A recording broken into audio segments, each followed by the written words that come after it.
So, England's education system, it's really at a tipping point right now. The latest data is painting a picture of a system that's just under incredible pressure from every single angle.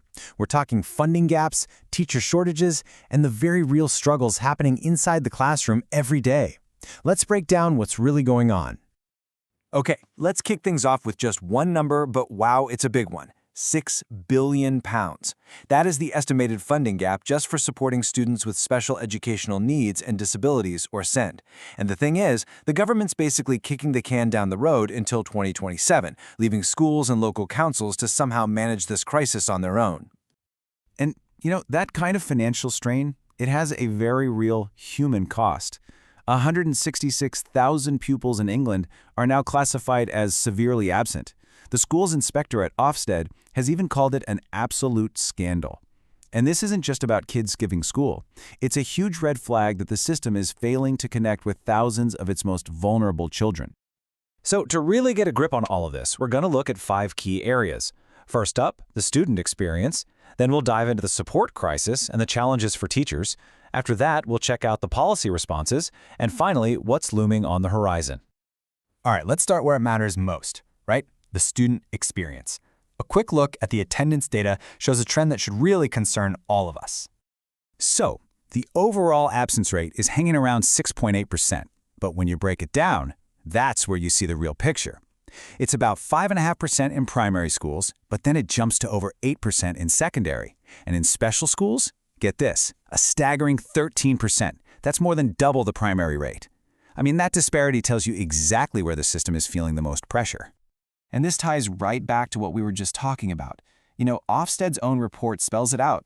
The most vulnerable children, those with special educational needs and those in social care, are over 4 times more likely to be severely absent. It's a really stark sign that the safety net for our most at-risk students has some serious holes. Which, brings us right to the heart of the support crisis. We're talking about this huge gap between what students with special educational needs and disabilities actually need and the resources that are available to help them. Now, one of the most powerful tools we have to tackle this is something called assistive technology. This could be software that reads text aloud for a student or even devices that give a voice to children who are nonverbal. These aren't just gadgets. They are total game changers that can open up the mainstream curriculum to every single child. But here is the massive disconnect. The government's goal is mandatory training for all new teachers starting next year. Sounds great, right? A laudable ambition for sure. The reality on the ground?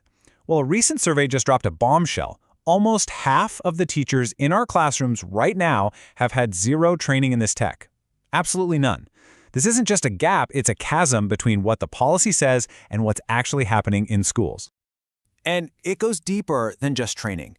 This quote from teacher training providers, it just hits the nail on the head. It says that even when teachers do have the right skills, mainstream schools often just don't have the staff, the space, or the flexibility to actually support children with complex needs. See, it's not a training issue, it's a whole system issue. And that systemic problem? Well, it bleeds directly into the workforce. Schools are now fighting a war on 2 fronts. Not just recruiting enough new teachers, but maybe even more importantly, holding on to the experienced educators they absolutely cannot afford to lose. The latest recruitment data tells a story of, 2 very different realities. On one hand, there's a bit of good news. Primary recruitment is actually over target at 126%, and for the first time in years, those key STEM subjects have hit their goals. That's great. But the overall picture for secondary schools, it's a lot less rosy. They've fallen short, hitting just 88% of their target.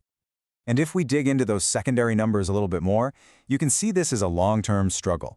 The overall target hasn't been met in over a decade, apart from one weird year during the pandemic. And some subjects, like business studies, are in a real crisis. They've only recruited 30% of the teachers they need. 30%! Even in core subjects like English, the number of new trainees is actually going down.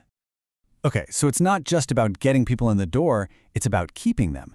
And this is where it gets really shocking. A staggering 40% of teachers who come back from maternity leave are gone again within just 4 years.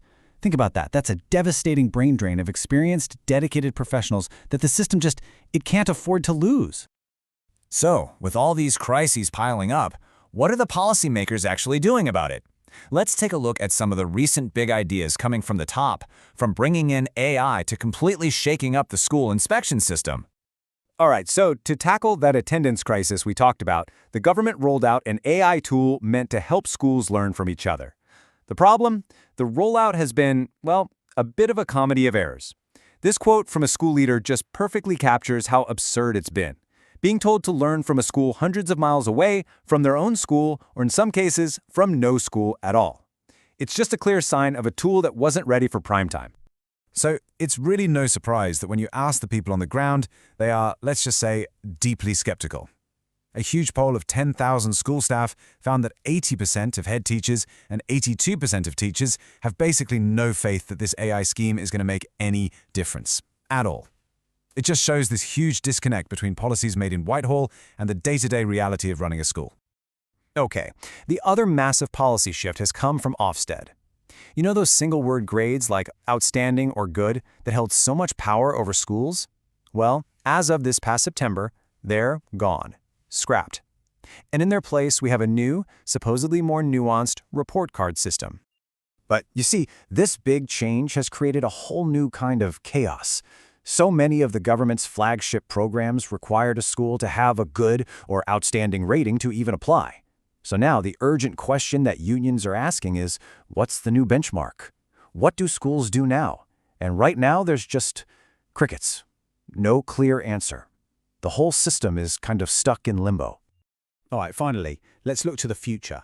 Because beyond all the immediate fires that need putting out, there's this huge demographic wave coming, and it's going to force some really fundamental choices about the future shape of England's school system.